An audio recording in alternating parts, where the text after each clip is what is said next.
Bonjour à tous. Aujourd'hui, on se retrouve pour un nouvel épisode de notre podcast et on va parler un petit peu de la planification. Et la question qu'on va se poser, c'est de savoir à quel point on peut anticiper la planification de ces blocs d'entraînement. Donc, c'est un peu une interrogation, enfin une question qu'on a longuement débattue en privé. Et c'est vrai que bon, on voit aussi beaucoup parfois de méthodologies qui imposent ou qui impliquent en tout cas de programmer. De périodiser ces blocs d'entraînement. On fera aussi la distinction entre périodisation et planification. Et voilà, on va donner notre avis sur le sujet. Oui, oui, bah déjà, première question, c'est pourquoi on aurait besoin de planifier à l'avance. Bon, bah déjà, simplement pour optimiser la progression, ça peut être quelque chose qui est vu comme une forme d'optimisation de l'entraînement et donc de la planification pour des athlètes même récréatifs pour progresser. Et puis, a fortiori, pour les athlètes compétitifs, il serait question du coup, de chercher à arriver le plus en forme possible pour une échéance. Et ça pourrait impliquer une structuration des blocs progressive avec le travail de différentes qualités.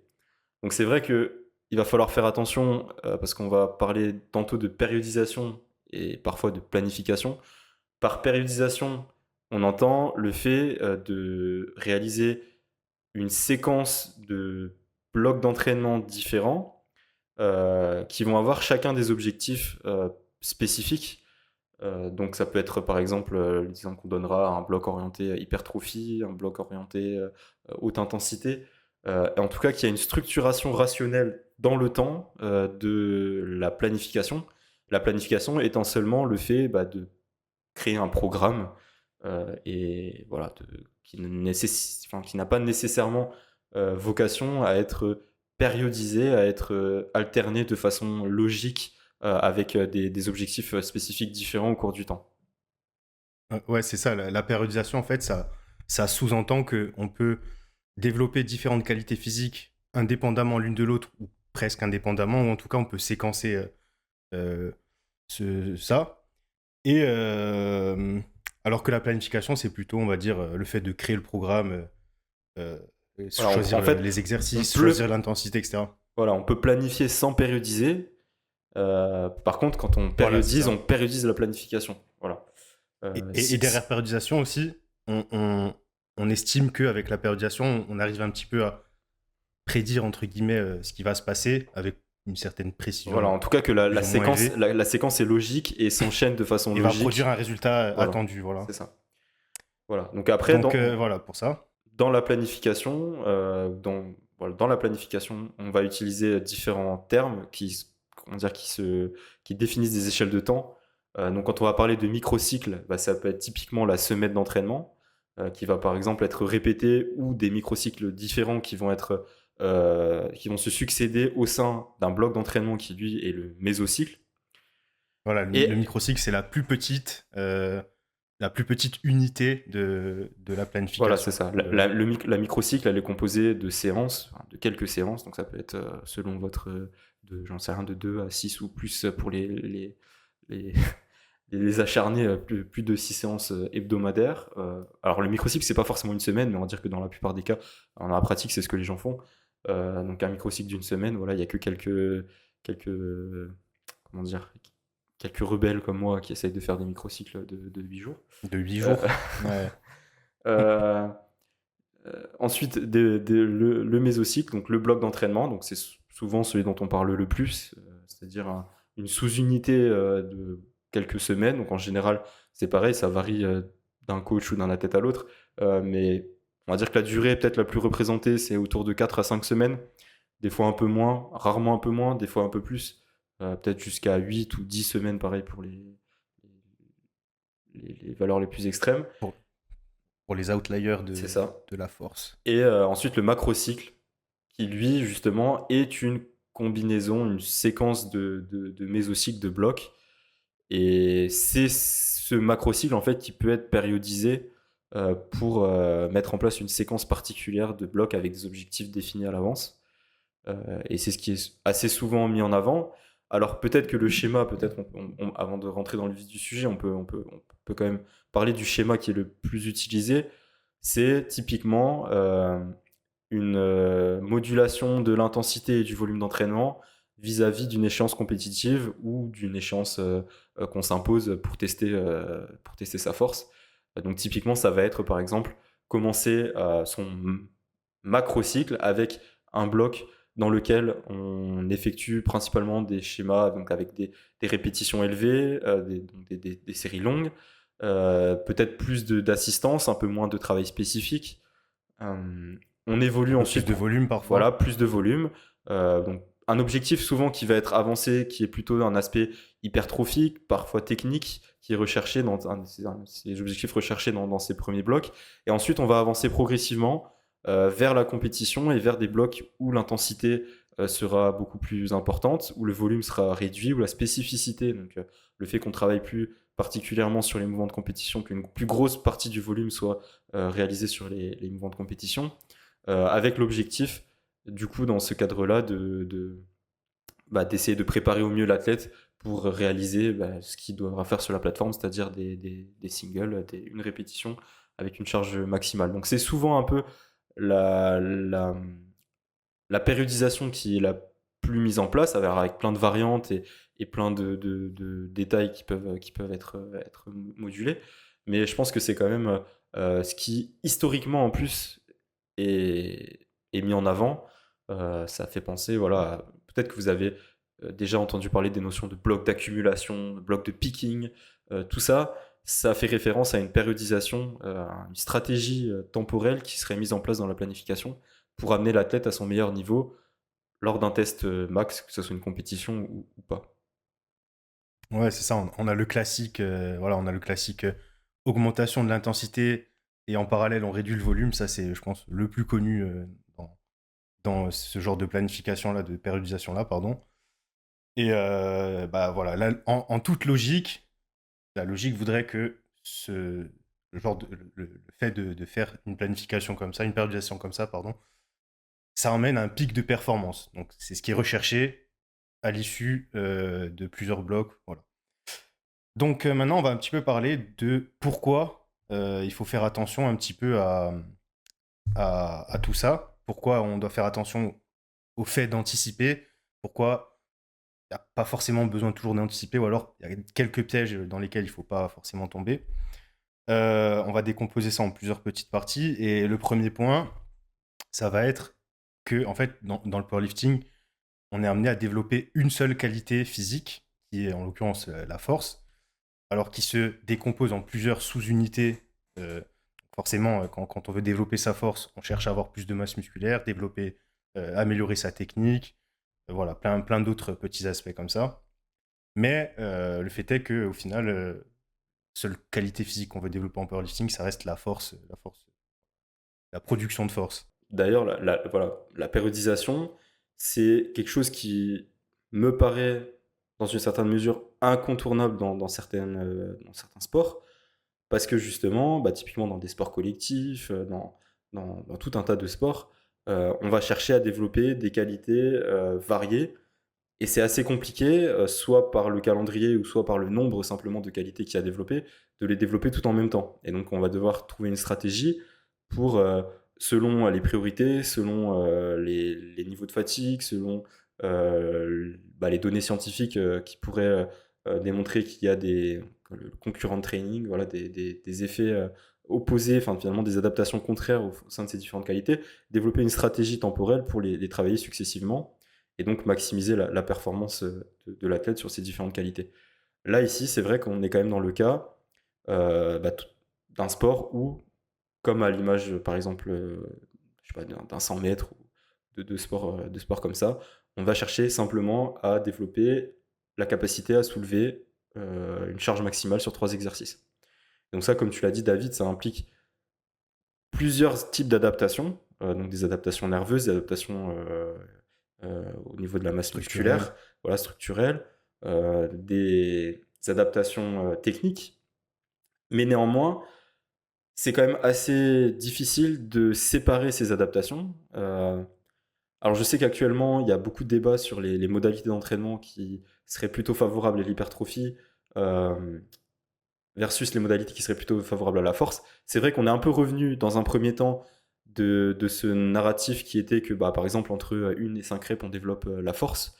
Et puis entre 8 et 15 reps, on développe la, la masse musculaire. Et puis entre les deux, on ne sait pas trop ce qu'on fait. On ne sait pas. Euh, C'est l'inconnu. c'est on brasse du vent. Donc ça, c'était un peu le discours de l'époque. Ensuite, on est revenu un peu sur la nuance et se dire, bon, bah, effectivement, peut-être que d'une part et d'autre du spectre, en termes de répétition, on va plutôt influencer vers l'une ou vers l'autre qualité. La pratique nous a quand même montré que on peut gagner de la force et de la masse musculaire, et surtout de la force dans les différentes modalités. Et puis maintenant, il y a peut-être cette réflexion autour de l'intensité de l'effort, c'est-à-dire de la proximité de l'échec, où les données, bah, typiquement publiées par les membres j'ai oublié tu vas me le dire, David. Data-driven strength. Voilà, de Data Driven Strengths, Bon, il y a aussi euh, pas mal de labos en tout cas en ce moment voilà, qui qui sont s'intéressent à basés sur ça les sciences du sport. et qui laissent penser que globalement, s'entraîner plus près de l'échec, c'est plus favorable à l'hypertrophie, là où la force bénéficie peut-être de s'entraîner un peu plus à distance de l'échec. Bon, ça reste des données, voilà, ça reste quand même des données. Alors, c'est pas des régressions linéaires qui ont été faites, mais c'est des simulations à partir de données compilées de nombreuses études.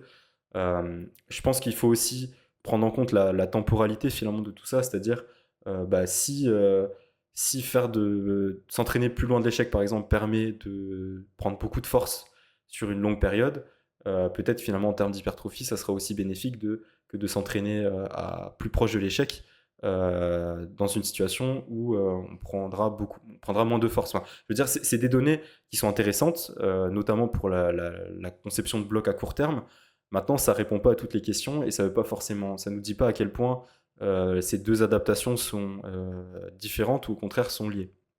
Donc, je pense que c'est quand même des Oui, choses et qu'il faut puis, prendre avec des pincettes, quoi. oui, et puis comme tu l'as dit, je pense que c'est des qualités, enfin des choses qu'on peut développer simultanément ou conjointement. Et à une échelle de temps longue, on se rend compte que bah, quand on prend de la force, il y a un moment où, pardon, quand on veut prendre de la masse musculaire, il y a un moment où on veut progresser en charge, donc on prend de la force aussi. Donc il y a aussi il y a une corrélation entre les deux. Et c'est pour ça aussi que dans les styles de périodisation, de planification moderne, enfin actuelle, on va dire, on est beaucoup à utiliser une planification, des planifications un petit peu polarisées. En fait, on va essayer de travailler tout ça dans la même semaine, même si ça reste sur un continuum, de manière générale. Moi, je pense que ça reste intéressant de travailler sur plusieurs fourchettes de répétition, plusieurs exercices. Voilà, avoir des exercices un petit peu plus à but hypertrophique, entre guillemets. Forcément, encore une fois, on reste sur un continuum. Mais voilà, des exercices où on va pouvoir pousser un petit peu plus l'intensité dans le sens proximité de l'échec, où ça sera plus facile, on va être plus stable, typiquement des machines. Donc, je pense que je pense qu'en ce moment, on tend vachement vers ce type de Ouais, périodisation, et de puis planification-là. Pardon. surtout comme l'ont pointé certains coachs, des chercheurs ou les deux, des coachs chercheurs, euh, à quel point déjà on peut être sûr qu'on est bien en train de biaiser le programme dans le sens qui nous intéresse. Alors en fait, il y a plusieurs couches auxquelles il faut répondre. C'est est-ce qu'on est sûr que, par exemple, cet athlète a besoin d'hypertrophie à ce moment-là? Est-ce qu'on est sûr que c'est en travaillant l'hypertrophie qu'on va, par exemple, lui donner une base plus solide pour ensuite développer sa force? Donc ça, c'est un premier niveau d'interrogation. Et deuxième niveau d'interrogation, c'est à quel point le bloc qu'on va mettre en place et la façon dont on va manipuler les variables d'entraînement va répondre à cet objectif. Parce que c'est des adaptations, une fois qu'on a passé finalement le stade du débutant, c'est des adaptations qui vont prendre énormément de temps, surtout pour la prise de masse musculaire. C'est pas quelque chose qui va être significatif à l'échelle de 4 semaines, peut-être même pas à l'échelle de 8 semaines, peut-être même pas à l'échelle de 12 semaines. Donc est-ce que il est intéressant sur une très courte période d'aller chercher à modifier le stimulus dans telle ou telle optique, alors qu'en réalité, c'est plutôt le programme, la programmation sur l'année, sur 2 ans, sur 3 ans, qui va réellement induire des modifications structurelles profondes chez l'athlète, quoi. Donc ça, c'est pour nous, enfin, en tout cas, pour moi, et je te laisserai rebondir là-dessus, le premier bémol, c'est à quel point on maîtrise ce dont a besoin l'athlète et à quel point on est sûr que la planification qu'on va lui donner à ce moment-là répond à cette problématique. Ouais, ouais, je suis d'accord, hein. Dans l'ensemble, je pense que il y a encore une fois le contexte à prendre en compte. Il revient tout le temps, forcément.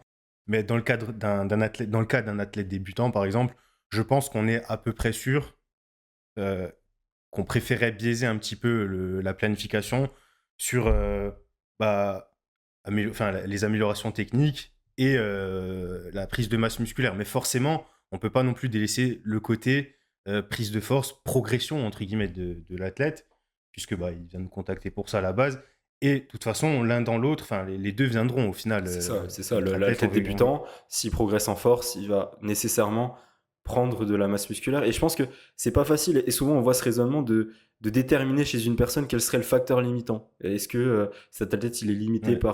par sa technique? Est-ce qu'il est limité par sa masse musculaire? Ou est-ce qu'il est limité par des facteurs nerveux? Bah, je suis désolé, je suis pas devin. J'ai pas les appareils à ma disposition pour le Ah bon? déterminer. Et je suis pas sûr que même avec des appareils, on soit en mesure de le déterminer. Mais, mais Et pourtant, mais pourtant, après ton nom, il y a une virgule, il y a écrit PhD. Moi, je croyais ouais, que ça mais voulait dire devin, tu sais, diseuse de bonne tout aventure. ça, c'est du flan, hein. Voilà, donc Ouais, non, mais je c'est pense vrai. que déjà à l'échelle d'un blog, c'est difficile de déterminer déterminer les besoins de l'athlète. Alors forcément, on est coach, on est obligé d'émettre des hypothèses sur les besoins d'un athlète à un moment donné. Mais c'est quand même assez prétentieux de déterminer que bah, cet athlète-là a besoin de ça exactement à ce moment-là, a besoin de telle périodisation, et a fortiori, du coup, que la séquence de tout ça va produire le Ouais, résultat qu'on escompte au bout de 6 mois, 8 mois, peut-être au prix de passer à côté de choses qui vont se présenter entre-temps et qui vont, voilà, outweigh, je sais pas comment on peut, je perds mon français, euh, dépasser en fait les enjeux qu'on avait identifiés au début à plus long terme, quoi. et puis surtout, moi, ce qui me dérange là-dedans, c'est que enfin, souvent, de ce que j'ai vu, hein, c'est les philosophies d'entraînement qui sont orientées vers ça, donc la compartimentalisation, en gros, des sous-unités de la qualité physique de force. Bon, désolé pour, pour la phrase alambiquée, mais en gros, j'ai l'impression que, en fait, ils vont mettre, par exemple, un bloc d'hypertrophie au sein duquel, en fait, il y aura aussi du travail de force. En fait, pour moi, si tu veux biaiser quelque chose dans un sens, tu fais vraiment un bloc full hypertrophie, par exemple, où je vais faire un gros cliché, hein, mais où vraiment on va faire des séries longues, très proches de l'échec, sur des exercices où, en fait, voilà, on peut, comme je disais tout à l'heure, des machines sur lesquelles on est bien stable pour forcer, etc., quitte à délaisser un petit peu les mouvements de compétition. Là, on est complètement biaisé et ça sera plus facile à évaluer pardon, par la suite. Est-ce que vraiment, si je fais que de l'hypertrophie, enfin, ça a un intérêt pour ma prise de force? Alors que souvent, ce qu'on voit, c'est des coachs qui vont faire un petit peu un mélange de tout ça. Ouais, il y aura peut-être quelques slots dans la semaine qui sont dédiés à l'hypertrophie. À ce moment-là, est-ce qu'on peut vraiment dire... Alors oui, on peut dire le bloc est biaisé hypertrophie, mais est-ce qu'un biais de 5% en faveur de l'hypertrophie, ça en fait pour autant un bloc d'hypertrophie? C'est ça, à quel point ça va vraiment créer des adaptations, surtout quand on va inclure en plus des exercices que l'athlète n'a pas l'habitude de pratiquer, donc sur lequel il n'a pas forcément de repères de performance. Donc par exemple, il va commencer peut-être plus bas que ce qu'il devrait, et puis quand on va reprendre l'exercice 6 mois plus tard, il va être de retour sur les mêmes performances qu'au début. Euh, donc il y a pas cette notion de progressivité, de surcharge progressive. Et puis ça concerne, voilà, comme tu l'as dit, quelques séries dans la semaine. C'est donner une couleur un peu au bloc, mais finalement en termes d'adaptation, est-ce qu'on a les effets escomptés? J'en suis pas Voilà. persuadé Est-ce que, sur les échelles de temps sur lesquelles on le met en place, quoi. est-ce que faire appel au mot bloc d'hypertrophie est vraiment intéressant en fait? Quand en fait dans le bloc, on a des slots d'hypertrophie, des slots où on va faire des x4, x5 sur des mouvements de compétition. Est-ce que c'est vraiment, voilà, est-ce que c'est vraiment intéressant à ce moment-là? Est-ce que c'est important de dire que c'est un bloc d'hypertrophie? Ouais, bah, Je je suis pense pas que sûr. voilà, enfin, c'est une question à se poser, voilà, globalement. C'est à quel point on est suffisamment omniscient pour être capable d'identifier avec précision les besoins de l'athlète à un moment donné, être sûr de en quoi ce qu'on met en place va vraiment répondre à cette problématique-là, Alors quand c'est des problématiques techniques, à la limite, bon, c'est quand même peut-être plus facile à gérer et à déterminer en plus, parce qu'il y a ça aussi, c'est à quel point on mesure l'effet de ce qu'on a mis en place. Donc une problématique technique, à la limite, on peut se dire, bon bah voilà, on a visuellement et sur la performance une amélioration. Euh, pour l'hypertrophie, c'est quand même assez compliqué. Est-ce qu'on va aller mesurer le taux de masse grasse, ceci, cela? Est-ce qu'on a vraiment quelque chose qui nous permet de dire, bon, on a atteint notre objectif et cet objectif va contribuer à l'augmentation des performances sur plus long terme? C'est aussi voilà, quelque chose qui me pose problème. Mais bon, Bah, je suis a peut-être... priori, je pense que à court terme, la meilleure façon de voir, de savoir qu'on a gagné de la masse musculaire, c'est de voir si on a gagné de la force sur le mouvement, enfin sur un mouvement Oui, en et dans ce particulier. cas-là, à quel point ça vient d'une augmentation de la masse musculaire, c'est pareil, Après, à on long sait pas. terme, on peut le voir au miroir. Oui, voilà, c'est ça. À long terme, on peut voir ça visuellement. Mais c'est vrai que bah, là, on parle de bloc d'hypertrophie. Donc, un bloc, ça, comme on disait tout à l'heure, en général, ça va être 4-5 semaines. Je connais pas grand monde qui voit, peut-être un débutant, voilà, peut-être, pourquoi pas, Après, mais qui en 4-5 semaines voit des changements physiques visibles à l'œil nu. D'ailleurs, faut pas qu'on. Parce que c'est vrai qu'on en parle beaucoup de cette situation de l'hypertrophie. Faut pas que. Ce podcast, c'est pas une critique du bloc Non, non, non. d'hypertrophie uniquement. C'est aussi applicable pour moi à ce qu'on peut appeler un bloc de picking, dans lequel on a décidé que maintenant il fallait que l'athlète y performe sur un RM et que la meilleure façon pour faire ça, c'était de lui mettre des hautes intensités, donc je sais pas, des triplés ou des singles RP8 et de De l'exposer le fatiguer. et de l'exposer, on va même pas rentrer dans le débat de la fatigue, mais de l'exposer, parce que là, on est reparti pour 2 heures, mais de l'exposer fréquemment à ces hautes intensités. Euh, et, et, est-ce qu'il y a, voilà, c'est quelque chose qui peut se tester, parce que peut-être que pour la majorité des pratiquants et des athlètes, ça va fonctionner, mais c'est pas quelque chose qui sera adapté à tout le monde. Et donc peut-être qu'en fait, l'athlète, il sera plus fort à l'issue de ces fameux blocs dits d'hypertrophie, où il sera peut-être même plus capable de performer sur un RM qu'à l'issue du bloc de picking. Et dans ce cas-là, en fait, la périodisation, elle s'est presque faite à l'envers, parce qu'on avait un rationnel qui n'était C'est pas le ça, bon. ouais.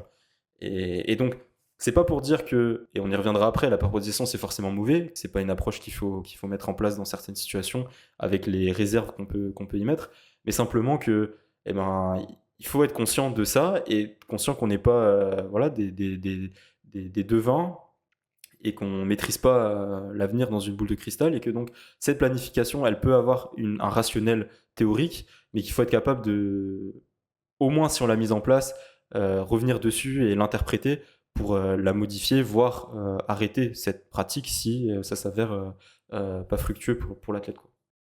Et c'est ça, si votre bloc d'hypertrophie, ça devient votre meilleur bloc, donc ça devient par conséquent votre bloc de picking. Bon, bah, est-ce que c'est vraiment utile de faire un bloc de picking? Bon, bref. Voilà, c'est Ça ça. soulève plein de questions.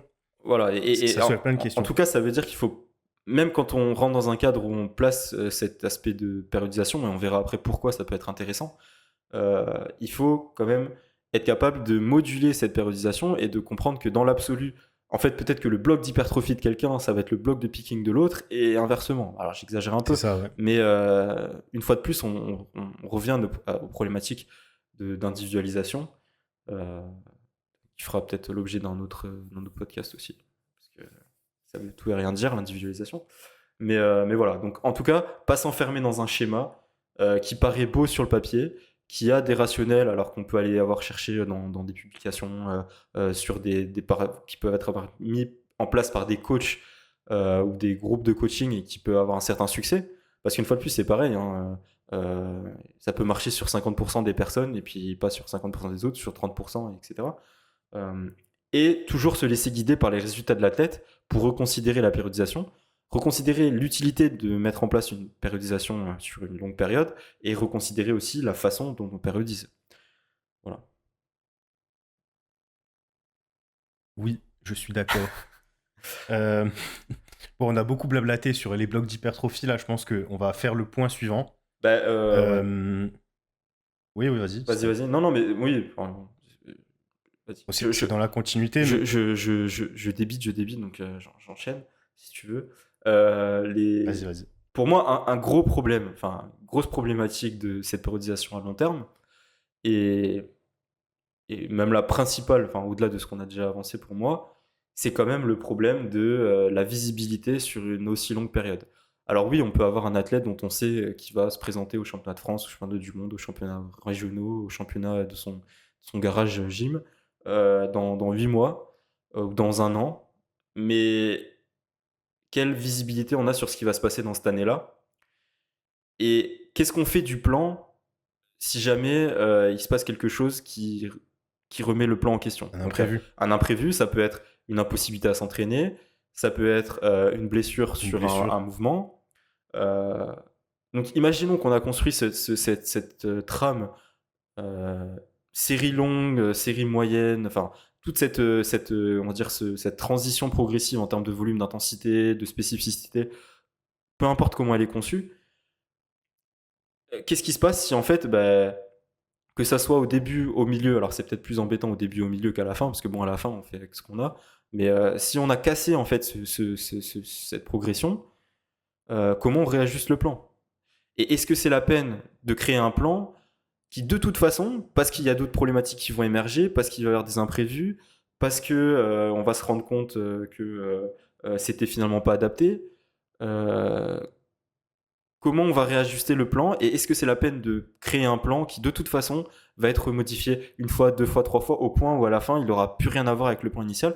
Est-ce que c'est pas finalement plus déstabilisant pour le coach et pour l'athlète que d'avoir un peu cette utopie de je contrôle tout, j'ai tout prévu et puis finalement en fait je vais devoir tout recasser et tout rafistoler. En fait ça va donner un peu cette impression de rafistolage là où finalement si on s'était laissé un peu plus de marge de manœuvre ça aurait été simplement de la planification. Ça devient un peu du rafistolage et voilà, on rebouche les trous pour créer quand même quelque chose de pas trop mal ou de moins pire que ce qui était en train de se passer.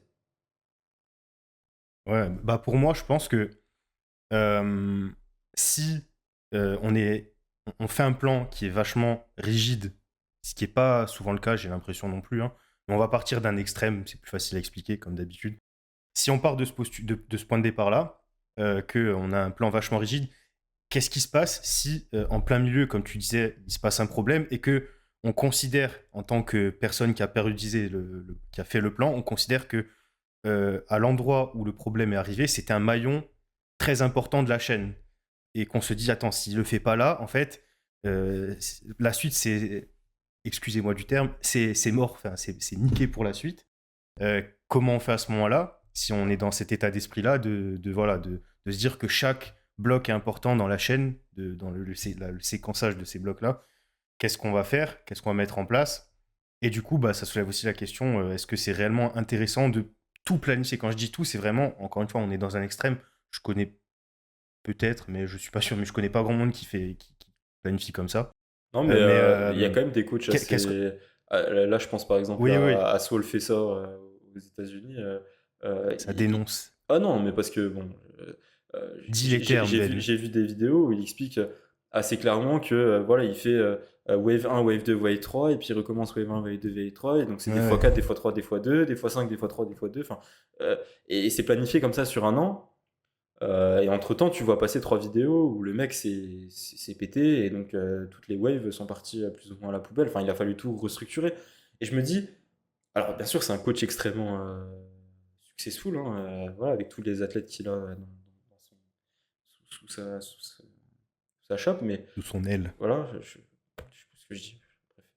Bref, voilà, faut nous excuser, on parle, et puis ça part en cacahuète, mais Oui, parce qu'il faut savoir qu'on a un call de 2 heures juste avant, oui, c'est ça, dans les pattes. on déborde un petit peu.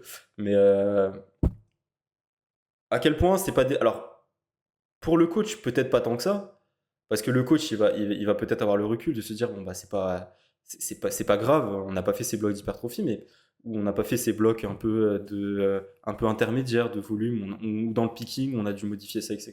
Je pense quand même que pour l'athlète qui achetait le rationnel du coach, ou qui s'était programmé ça, c'est quand même un peu dommageable d'avoir cette impression que bah, sa préparation est pas complète. Or, sur une année ou sur 6 mois, il y aura forcément des imprévus. Et je pense que ça peut être déstabilisant. Ouais.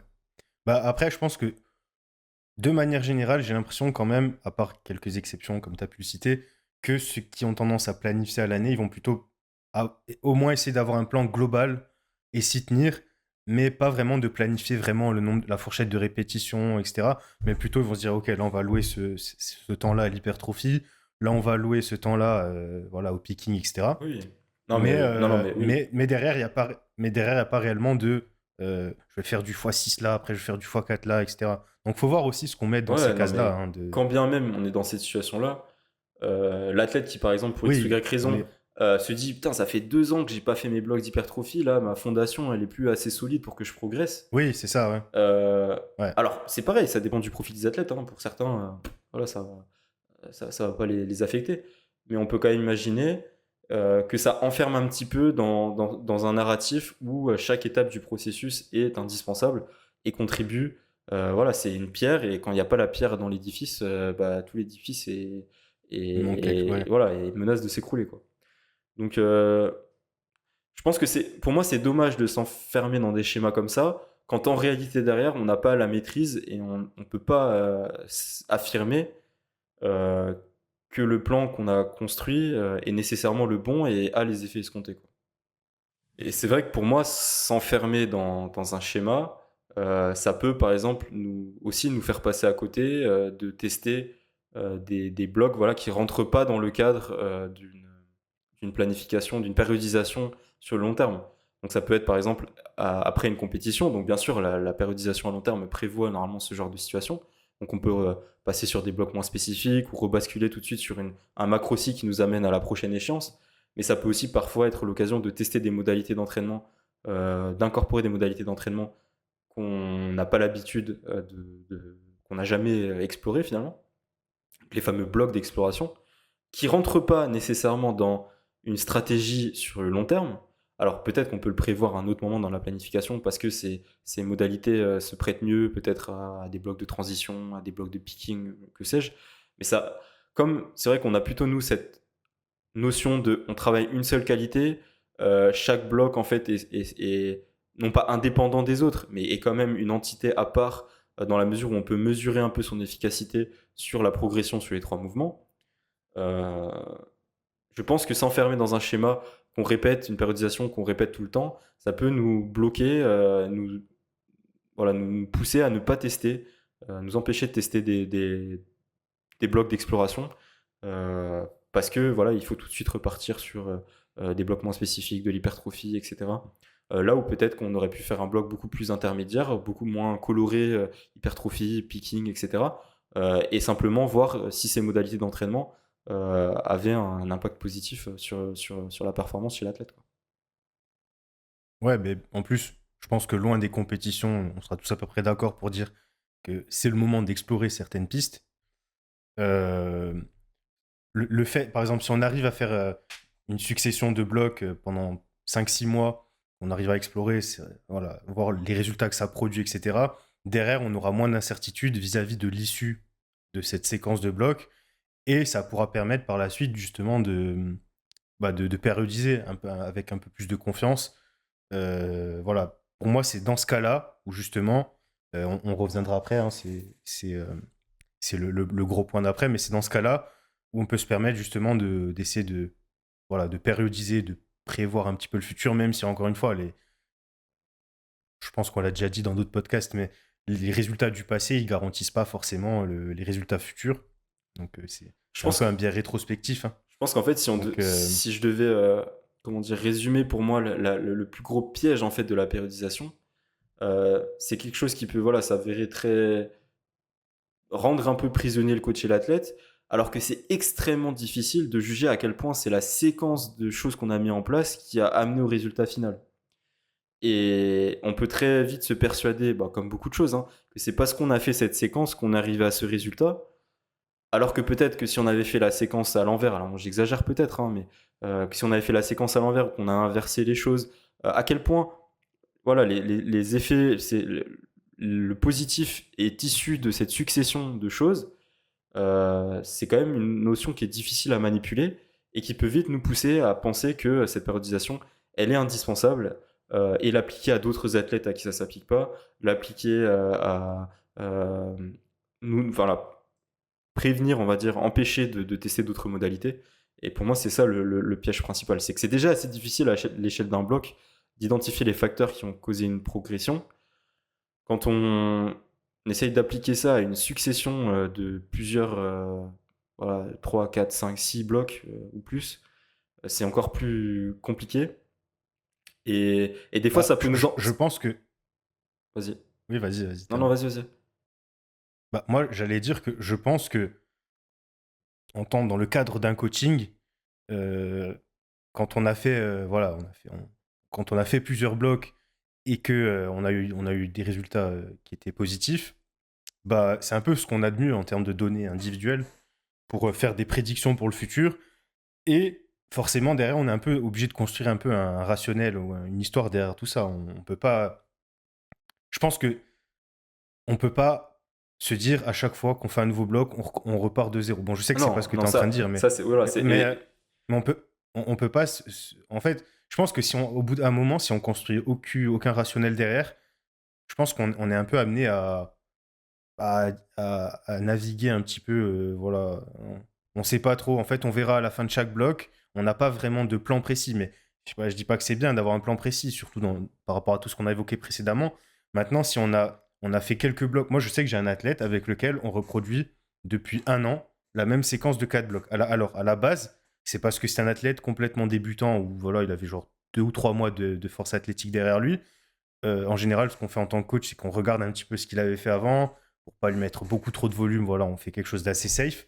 Et ensuite, il y a les biais du coach qui se mettent par-dessus.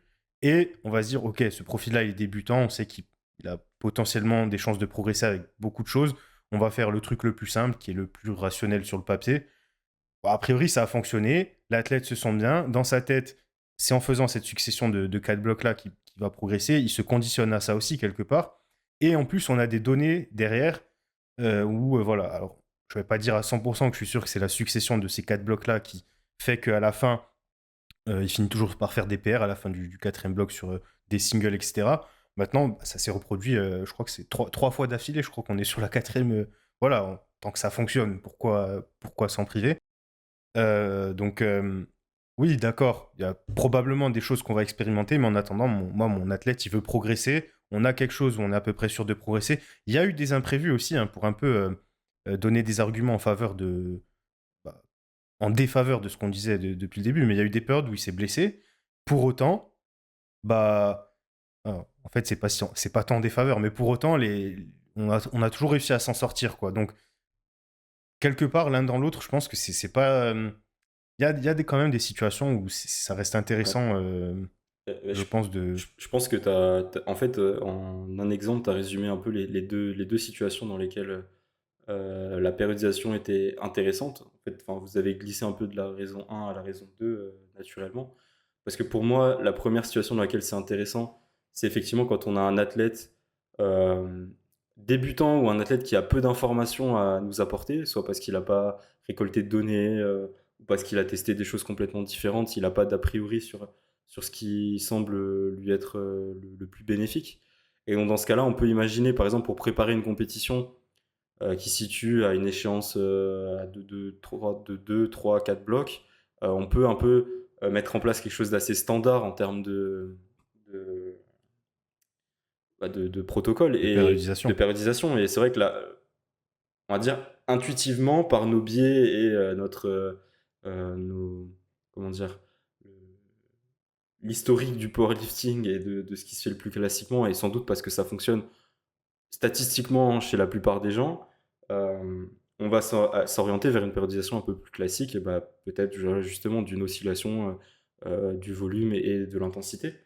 Et, et l'autre cas, c'est le cas où finalement, bah, chez cet athlète, on a récolté suffisamment de données qui nous montrent que cette périodisation, elle fonctionne, et qu'on est en mesure de la répéter, donc parfois en changeant effectivement certaines petites modalités, etc., mais tout en gardant un peu ce cadre-là, qui finalement bah, rassure l'athlète, lui permet de progresser, et même si on peut imaginer qu'il y a d'autres modalités qui lui permettraient peut-être de progresser plus vite, donne un rythme de progression qui est plus que satisfaisant, donc pourquoi aller se mettre en danger ou aller explorer des choses C'est ça, hein. qui sont un peu exotiques, là où on a des certitudes, Certitudes qui seront probablement au bout d'un moment, d'une façon ou d'une autre, remises en question.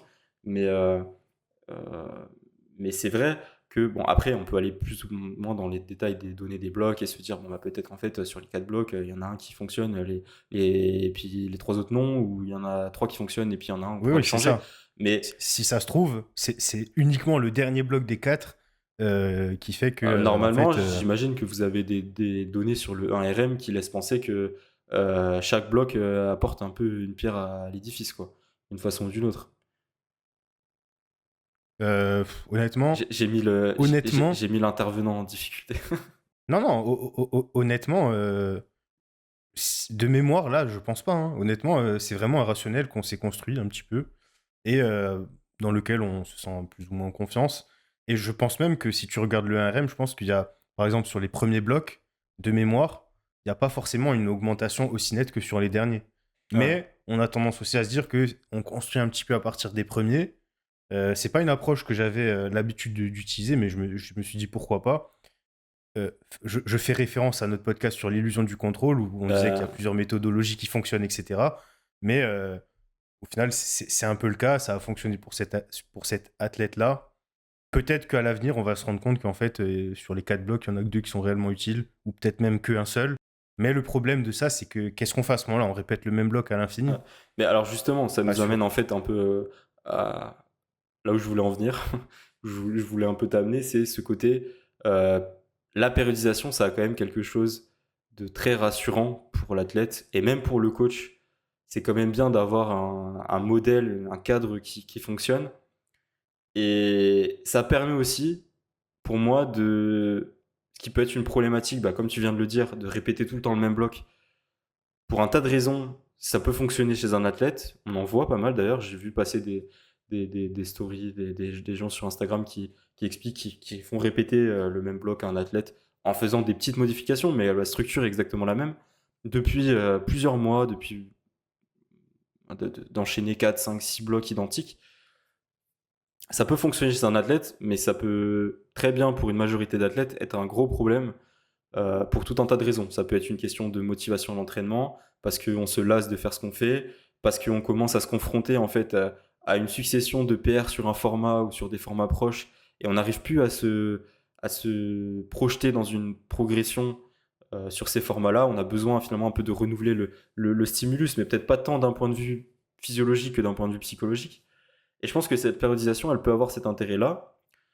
Alors, en partant d'un narratif qui peut être erroné, mais en tout cas d'amener en fait un renouvellement régulier de la planification, du programme d'entraînement, et de mettre l'athlète dans un cadre rassurant, où finalement il a régulièrement un renouvellement de sa programmation, avec des objectifs qu'on lui annonce, ou du moins qui se figurent être relativement différents, ou par exemple du coup il va un peu avec cette idée de construire la base, peut-être être moins focalisé sur ses performances, sur les mouvements de compétition pour les premiers blocs. Ça peut lui permettre de revenir peut-être plus frais, plus prêt à en découdre sur les derniers blocs. Et donc, il peut y avoir un peu cette rythmicité qui se met en place dans la pratique de l'athlète et dans la programmation du coach, qui offre un cadre en fait qui est propice à la programmation, à la progression, pardon, indépendamment finalement peut-être de toutes les raisons qu'on met derrière dans certains cas. Ouais. Et t'as parlé de changer le stimulus. Et c'est vrai que moi, je me souviens, il y a quelques années, je disais parfois de manière un petit peu cynique, mais en vrai, je le pense un petit peu encore aujourd'hui, que parfois, il suffit juste de changer le stimulus, sans forcément qu'il y ait de rationnel derrière, de logique Il derrière. faut choquer le Pour, muscle, pour, c'est le pour plus rel- important. ouais, ouais, il faut choquer la psychologie de notre athlète. Non, mais juste pour relancer une progression, des fois, et je pense que parfois, c'est vrai. C'est vrai que là, il y a récemment, hier ou avant-hier, j'ai vu un réel de Johan de chez Nikaya, qu'on lui passe le bonjour, où il disait que parfois, pour relancer une progression, euh, ça peut valoir le coup de aller chercher des fourchettes de répétition qu'on n'a pas l'habitude Ouais. de faire. Bon, d'une part, il y a le fait que, comme on l'a jamais fait, bon, forcément, on a un peu plus de marge. Mais d'autre part, je pense que psychologiquement, il y a quelque chose qui se passe qui est que peut-être que l'athlète, il va être un petit peu plus enthousiaste, etc. Parce qu'il sait qu'il a des choses à aller chercher. Mais dans tous les cas, au final, juste en changeant un petit peu le stimulus, en passant de peut-être faire des x5 à faire des x10, on va se retrouver avec un athlète qui reprend plaisir à s'entraîner, qui va Ouais, reprogresser, ouais. etc. Bah, ça, c'est un truc, et je vais aller plus loin même que ce qu'on a dit avant. Je pense que chez ces athlètes-là, alors, je pense que c'est très individuel, ça dépend finalement bah, des caractéristiques psychologiques de l'athlète. Je pense que c'est d'autant plus vrai chez des athlètes qui sont pas forcément des athlètes de, comment dire, où le powerlifting ou la pratique est l'élément complètement central de leur vie.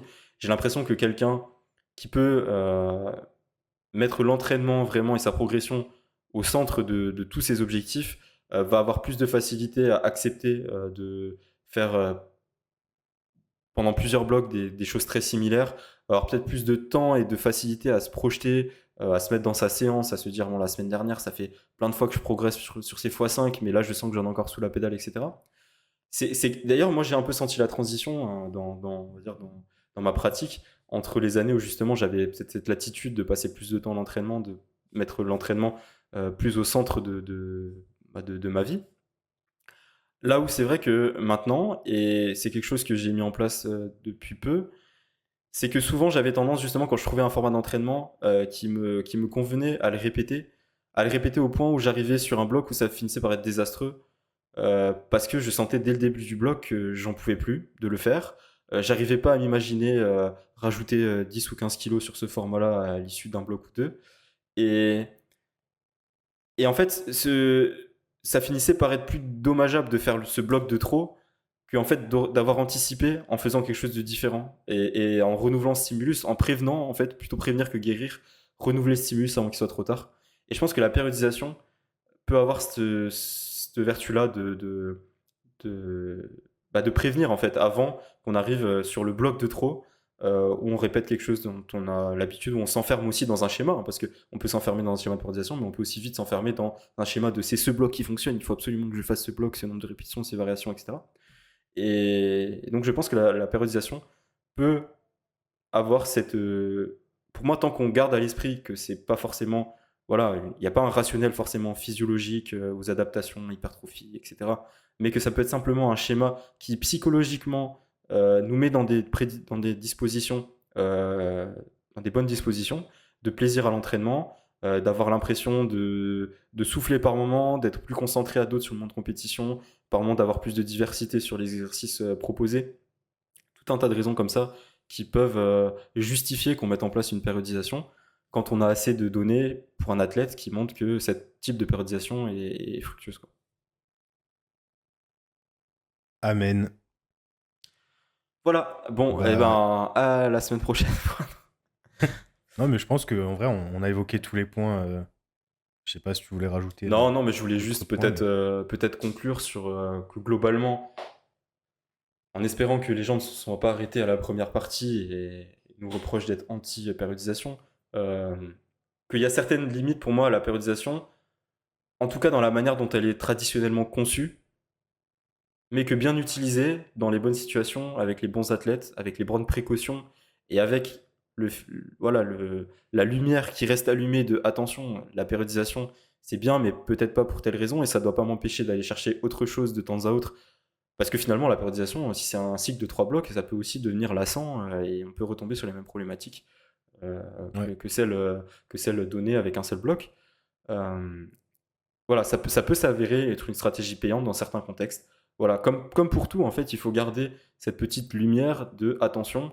euh, je ne m'auto-persuade pas de quelque chose de faux. Je constate simplement que ça fonctionne. J'essaie d'identifier pourquoi ça fonctionne. J'essaie de l'améliorer si possible. Et voilà, c'est pour moi la démarche dans laquelle il faut être avec cette stratégie de périodisation. Bah écoutez, je pense que la conclusion est parfaitement bien exécutée. Bah, pour finir ce podcast, je vous rappelle que on fait des coachings, donc vous pouvez vous rendre sur notre site internet Ah à bon? la section Nos offres. On fait ça, nous? Oui, ouais, bah Merde. il y a Ben qui vient de l'apprendre aujourd'hui. Euh, mais oui, oui, on propose des coachings. On a aussi des contenus sur Instagram qui sont, j'allais dire très variés, mais qui sont surtout très inexistants en ce moment. Mais voilà, on essaie de publier le plus de contenu de qualité possible. Donc forcément, ça prend un peu de temps à être produit. Parfois, on rate parce qu'on a nos impératifs. Et on a aussi des articles sur notre site internet qui prennent encore plus de temps à être écrits. Donc pareil, ils arrivent au compte-gouttes, mais ils finissent toujours par arriver. Donc pour ceux qui ne nous connaissaient pas ou qui n'avaient pas de connaissance de tout ça, vous pouvez aller jeter un coup d'œil. Et voilà, bah écoutez, on vous dit à la prochaine pour Voilà, un donc podcast qui arrivera d'ici. sur cette conclusion bien dénigrante de notre travail de David, je vous souhaite une bonne semaine ou du coup un bon Mec, mois ou une bonne année et à la prochaine. salut tout le monde!